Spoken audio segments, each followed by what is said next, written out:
All right, so we're starting off with this new topic in geography, industries, and the industrial sector of Pakistan. So we study this topic in as these three major parts: the large-scale industries, the small-scale industries, the cottage industries, and then the tertiary sector industries. So any processing unit of a country is known as an industrial unit, and we divide these industrial units into three further categories: as primary, as secondary, as tertiary industry sectors. Primary industry units are basically all those units that are associated with raw materials. You extract raw materials, so basically extraction, quarrying, mining, agriculture, fishing. So you're dealing with all of these raw materials. A raw material is basically any substance that becomes an input of another industry later on, and it can be processed to become a value-added product later on. All right. So if you see agriculture, planting, cropping, all of these crops are basically then used as raw materials of many other industries, such as the textiles, sugarcane industry, the sugar industries. All right. Similarly, fishing. Fish, once caught, is then used as a raw material for many other industries as well when it's converted into a value-added product. Similarly, for mining, the rocks that the minerals and the rocks that are mined are then used as raw materials for petroleum industry, for even food processing industries. All right. So any industry that is directly related to the processing of raw materials, extraction of raw materials, is known as a primary industry unit. And the examples include agriculture, fishing, extraction of mineral resources. All right. It is also known as an extractive industry because you extract, you get the raw materials in the first place, and then all of those materials are later used for processing. Secondary industry. Industry is a type of industry that is associated with the processing of the raw materials. Those raw materials are further processed and made into different products, different components of certain products. All right. For example, you can use cotton to produce textile, right? You can use minerals to produce salt. You can use sugar cane to produce sugar. All right. So this is how, once the raw material is extracted in a primary industry, that raw material is further used in a secondary industry to produce uh, fully composed products. Tertiary sector, on the other hand, is related to services, provision of services like retail services, hospitality, education, health. All right. The online classes that you're taking right now, this is a tertiary industry sector. All right. Because you're availing a service over here. Similarly, once you, if you go to a hospital, the services that you avail at a hospital are related to the tertiary sector. All right. They're also, because that is also sort of a provision of resource services. Guys, please hold on for a second.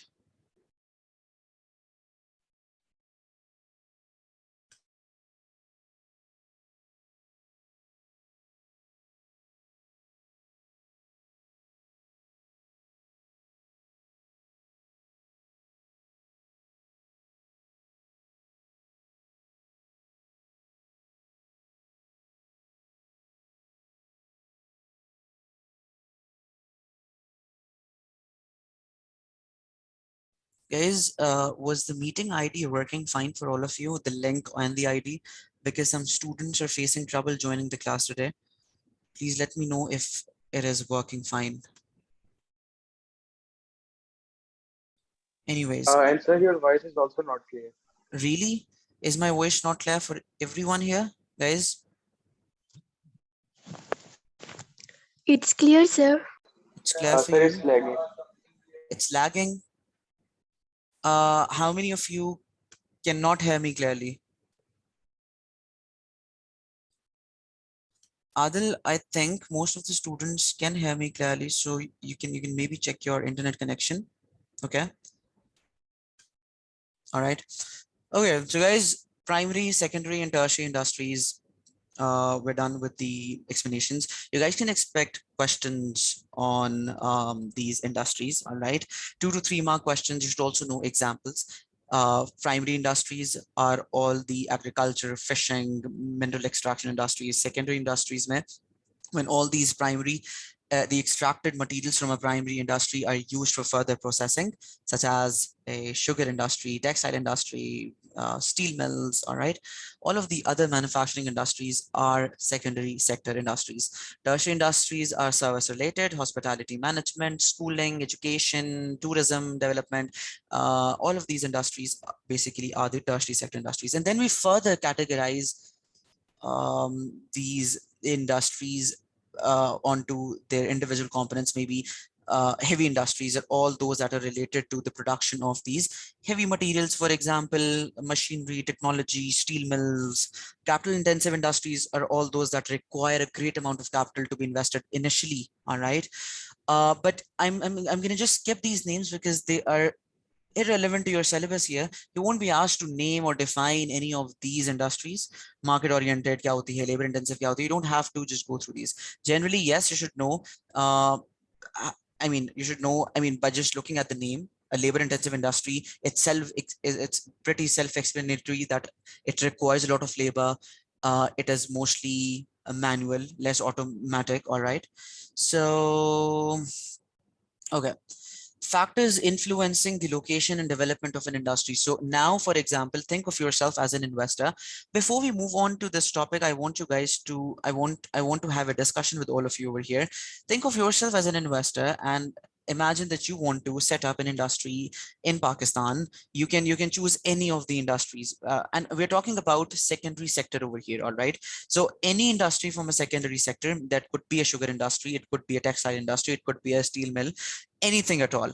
Think of it and share your views with me. What sort of location would you be looking at? What do you think is an ideal location to set up an industry? Ji.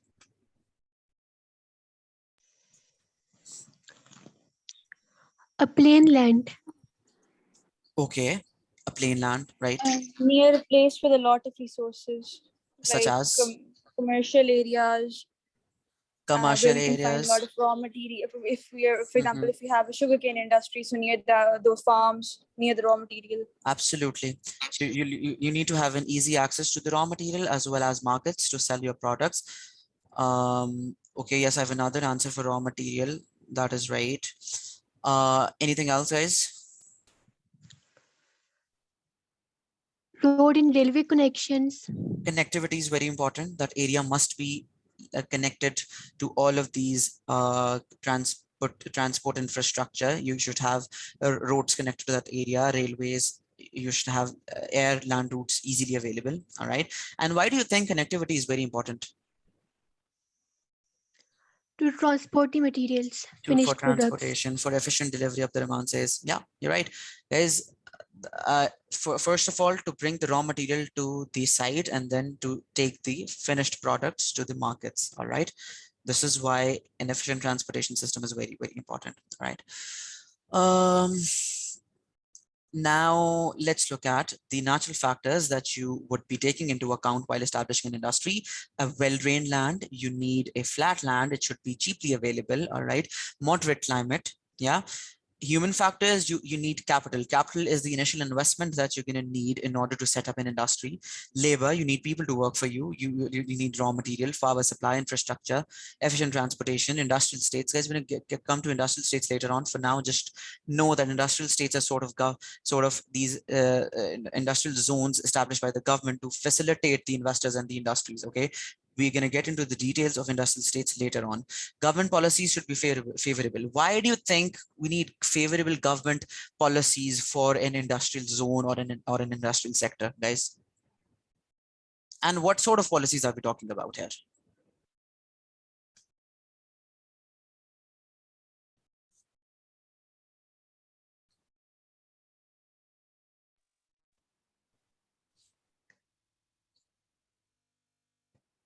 Okay, to attract foreign investors.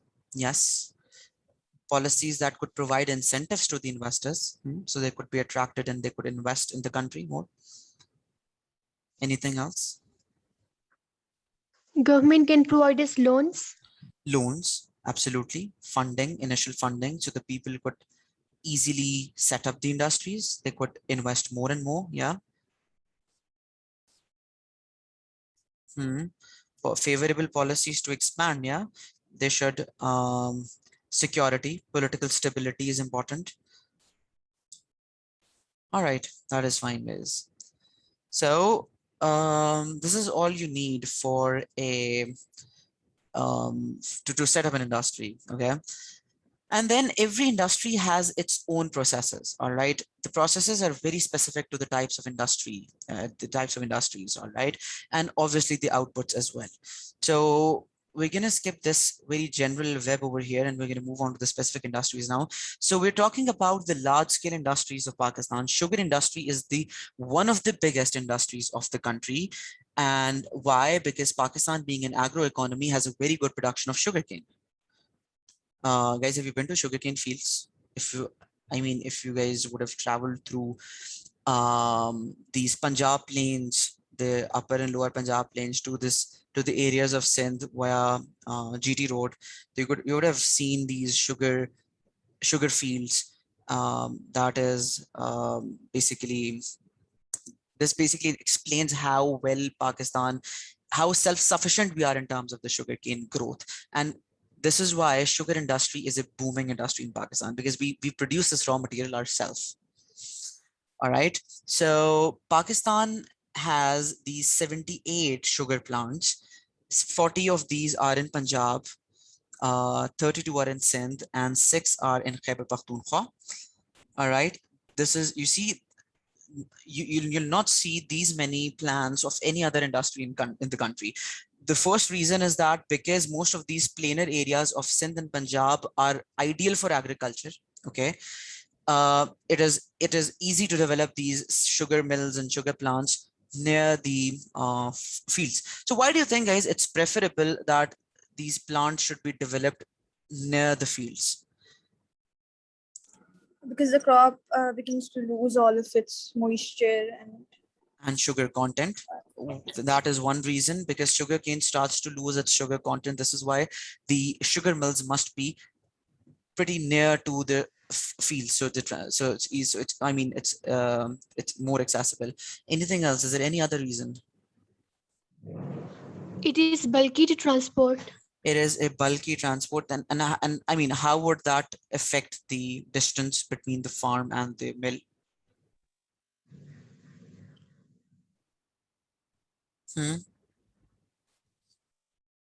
It would simply cost you more. Yeah. A heavy crop, a bulky crop, it's difficult to transport. So just to save this cost of transportation, it is advisable that the sugar mills must be as close to the sugar farm as possible. Okay. So this is sugar industry as a system now. So first of all, most of the inputs, natural and human inputs, are pretty similar to all the other industries. You need a flat land, you need water supply, you need moderate climate. Yeah. Human factors, you need capital, you need labor, raw material, transportation, you need packing materials, you need favorable government policies. Processes of sugarcane are basically, number one, once the sugarcane is extracted, it is washed, it's crushed, the juice is collected, that juice is further refined, and through a process of crystallization, it's converted into sugar, white and brown sugar. All right. And the byproducts, molasses and bagases, are basically then used as raw materials of even of some other industries. All right. So the white sugar is the major output of the sugar industry. Okay.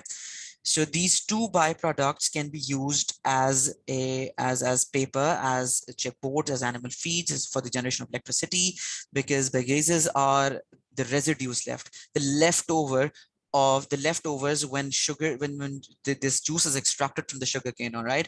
And molasses are basically the it's sort of a raw sugar that is obtained from the juice of sugarcane. All right.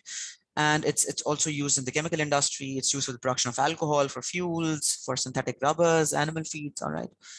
You can just know 2 to 3 uses of these these byproducts. That will be enough for you. Now, here's a question. Guys, look at this graph. This graph shows the distribution of sugar industry in Pakistan. I want you guys to look at it for a while and then let me know, how would you describe the distribution of sugar mills? G. Anyone?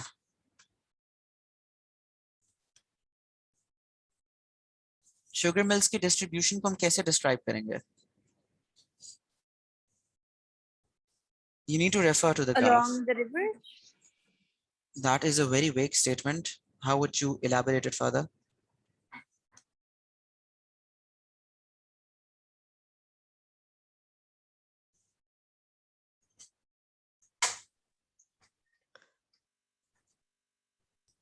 Okay, I have two more answers. There are 9 in Sindh and most in Sindh.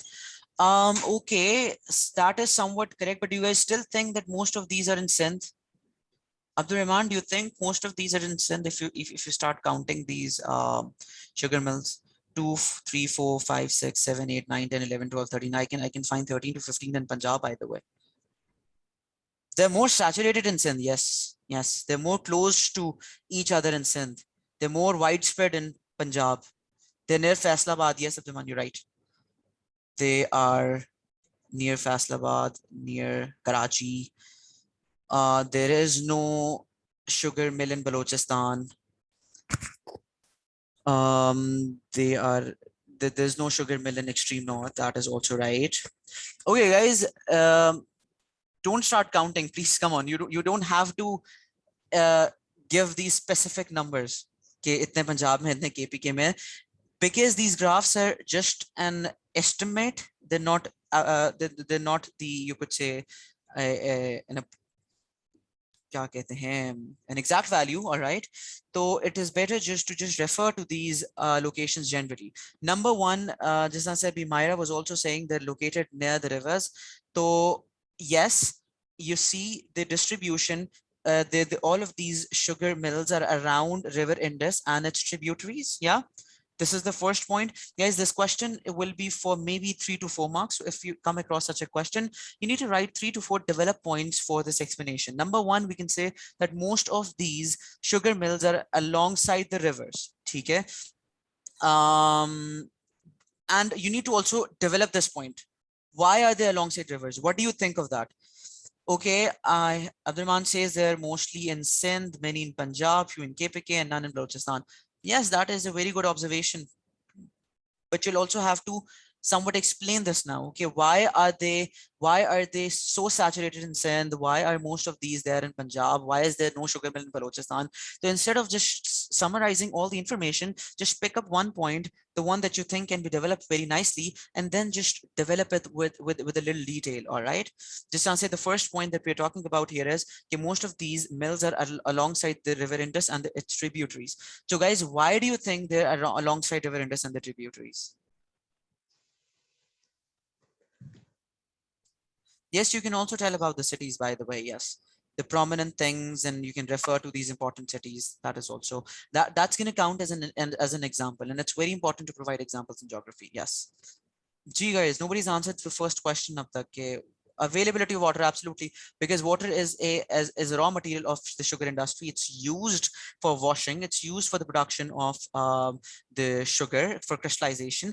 So I mean, water must be easily available. You'll see most of the industries they're established alongside the rivers. All right, because these are the ideal locations. Okay, ये तो point develop हो गया. हाँ, एक ये बहुत important point है soil वाला.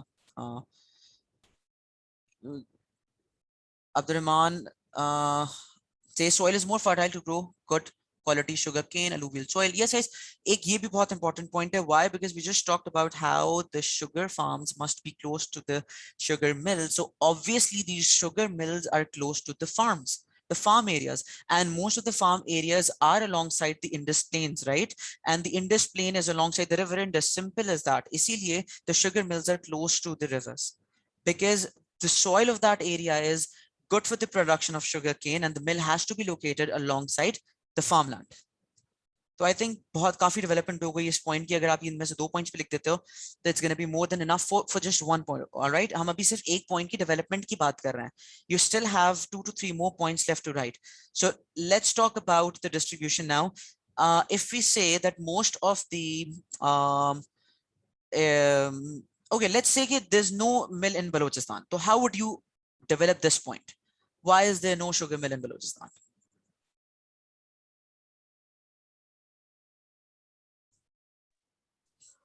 Due to lack of rainfall. Okay, yes. Scarcity of water. Yeah.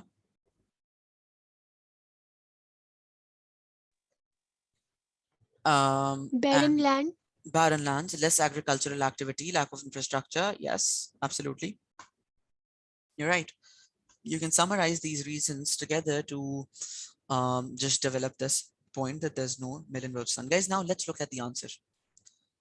Widespread from north to south along the rivers, especially in east, upper Indus Plain, Punjab, lower Indus Plain near the Indus in Sindh, a few in NWFP, none in Balochistan, none in extreme north. Okay, you can also refer to this point that there's no sugar mill in the northern part of Pakistan. Why? Because again, northern part में sugar canes grow ही नहीं करते.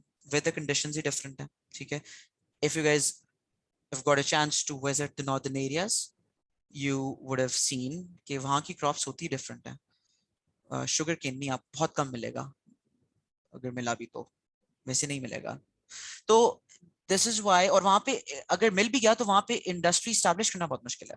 You cannot establish, I mean, it's very difficult to establish such a large scale industry, a sugar mill in a very in a topography like of a northern mountain. Yeah. So this is one of the reasons. The other way, the points that are written here in this in the notes here, all of these points are just the points that you'll be getting your marks on, but you need to further elaborate on these lands. All right. On these points, sorry. You need to elaborate, you need to write details, you need to develop these points by adding examples. All right, that is important. Lack of flat land is also a reason, yes, for the northern mountains. Definitely, topography is the major factor. अच्छा ये तो हमने already discuss कर लिया, why sugar mills must be close to areas of sugar cultivation. Okay, select a sugar mill at one of the following locations. This is such a vague question.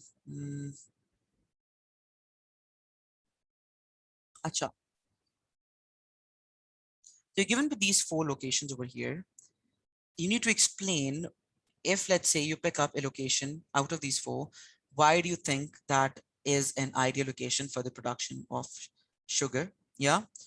So you simply have to explain all the points that we were discussing previously with regards to the selection of an ideal location for development of a sugar mill. All right, guys, a 6-mark question is very, very important. At sugar mills, the milling season lasts only 160 days. What problems does this cause and how might they be overcome? This is a 6-mark question. 3 problems and 3 solutions.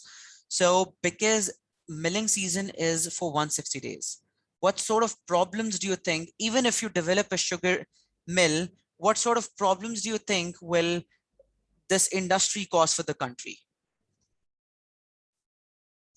इस question पे आने से पहले we should also discuss the possibilities and problems. There's another 6-mark question that basically asks you to analyze the possibilities and problems. So if I ask you guys, okay, to what extent is it possible to develop a sugar mill in Pakistan or to develop more sugar mills in Pakistan? So how would you answer that question? Keep in mind that you're going to be attempting this question as an assignment right after this class, so it's better to have a good discussion over it in class right now. Okay, no, you cannot write an answer in bullet points. Please never make that mistake. Answers paragraphs mein hone chahiye, bullets mein nahi aap likh sakta. Okay, so guys, to what extent is it possible to develop a sugar mill in Pakistan? 6-mark question. I need 3 possibilities and 3 problems. You guys can unmute yourselves and speak up.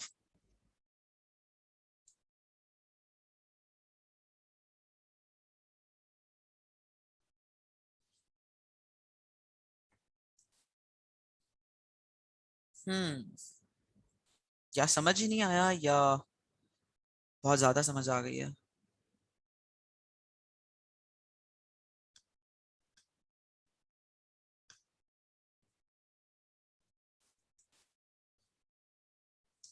Guys, I'm waiting for your answers. Yes, I can repeat the question.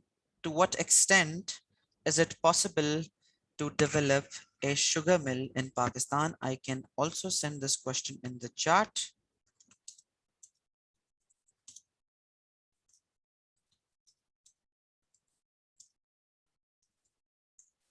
This is a 6-mark question. You can just tell me points for 3 possibilities and 3 problems.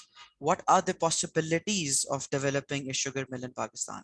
And then what are the problems if we develop a sugar mill in Pakistan? Anyone?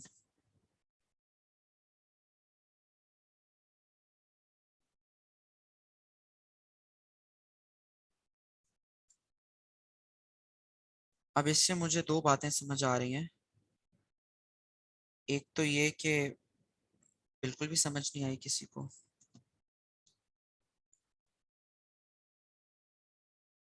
Pakistan has its own sugarcane farms, which is a benefit to sugar industry. Okay, this is a possibility that because we are so self-sufficient in the production of raw material, we can easily produce sugarcane. So we won't have to rely on these imports for this industry. So it's easier to develop a sugar mill in Pakistan. Absolutely right. Alluvial soil. Yes, that is also correct. Lekin you will have to also link this point with the production of sugarcane. All right, Abdurrahman? इसको link भी करना पड़ेगा आपको कि alluvial soil से क्या benefit हो रहा है. It's easier for the country to produce sugarcane. Yeah, the cultivation is easier, and obviously it provides a raw material for the industry.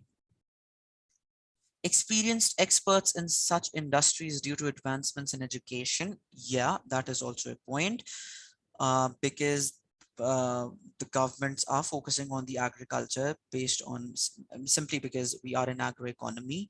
It is, I mean, this is why it's easier for the government to develop the sugarcane industry.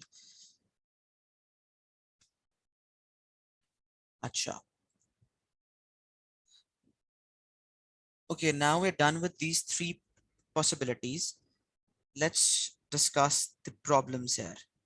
So, number 1, lack of water and sometimes flooding can destroy the farms. Yes. Government encouragement, government finance, that is a possibility. Yeah. So flooding can destroy the farms and that can cause problems in the provision of raw material. But I would suggest that talk about the problems that are directly associated with the sugar industry and not with the production of sugarcane instead. Okay.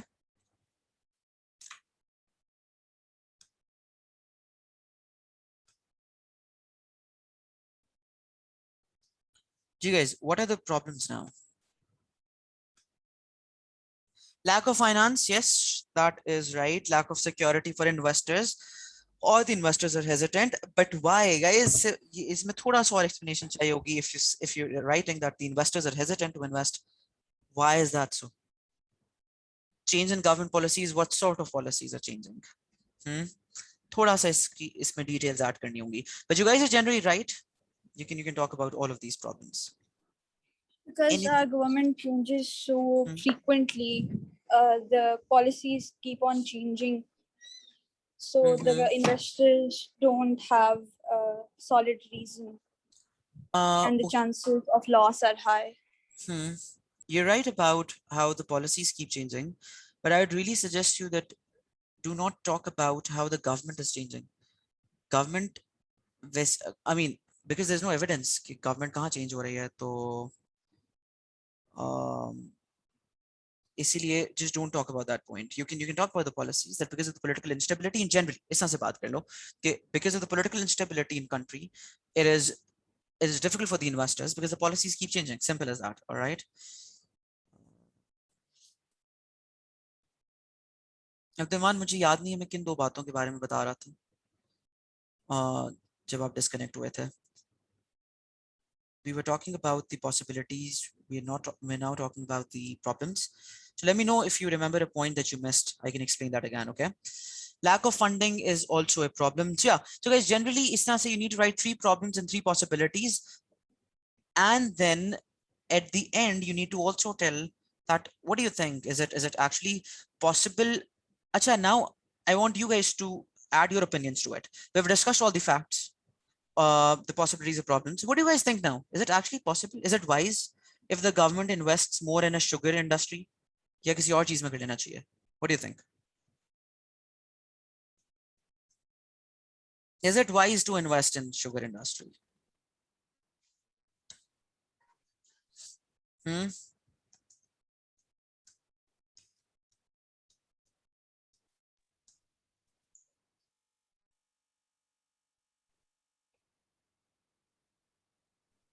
No, बहुत सोचने के बाद no आ गया. And why is that so? because present sugarcane varieties are not yielding reasonable production. Uh-huh. Okay. All right. Anyone would want to counter this point here? Isha says it is wise due to higher demand of sugar. Yes, that is a valid point because sugar is used in our daily lives. It's used as a dietary requirement. I mean, it's present in our foods every day, so the demand keeps on increasing. Since there are already so many sugarcane industries, we won't need to start from like the bottom, and it's already developed, a developed sector. That is also a very valid point. Okay, why to invest in an industry that is already so developed? You already have so many sugar units in the country in 3 provinces. Why do you need to invest more in this? Yeah, तो वो ऐसी चीज में invest करें जिसमें अभी तक investment नहीं हुई. Ashna says it isn't wise to invest large sums of money in sugar industry. Instead, they could invest in others, such as in cotton, because it is exported. Yes, that is also a very good point. Why not invest in industries that could produce products that can be exported? So we could get a positive balance of payments and trade. Yeah. So yes, that is also a good point. So you see, guys, this is how आपने अपने आप से questions ना करना होता है. Once you get done with this with such questions, you need to also explain at the end that what you guys think. All right.